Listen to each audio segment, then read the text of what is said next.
Let's go ahead and do a book review of this book. So I finished this, I think, 2 days ago now, and I want to go ahead and do a review on this before it's been, too long since I've read it, while it's still fairly fresh in my mind. And I gave this 3 stars. This is Beneath the Stars. This was a good book. It was a little bit heavier of a read than I thought it was going to be.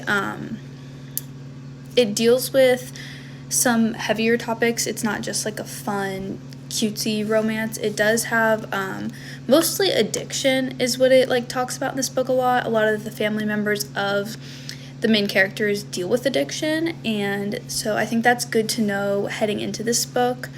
For me, it was a little on the long side for a romance. This was over 400 pages, and I feel like even with some of the heavier content that's in this book, I feel like it still could have been shortened up a little bit to more like 300 pages, and that would have been a little bit better, because for me it was a little bit slow at times, and it was a little bit 400 plus pages for me.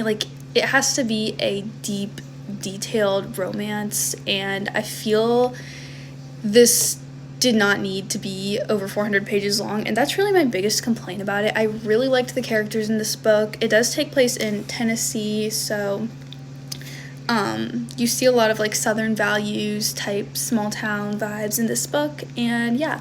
So if any of that sounds appealing to you, I definitely recommend reading it. It was a good one, and I definitely do plan on reading more in this series. It's a series. I think there's, I want to say, 4 books in the series, and I'm definitely interested in reading more of the books. If you've read this book, let me know what you thought. If you've read more of the series, let me know what you thought of it. And yeah, I hope you guys have a great night.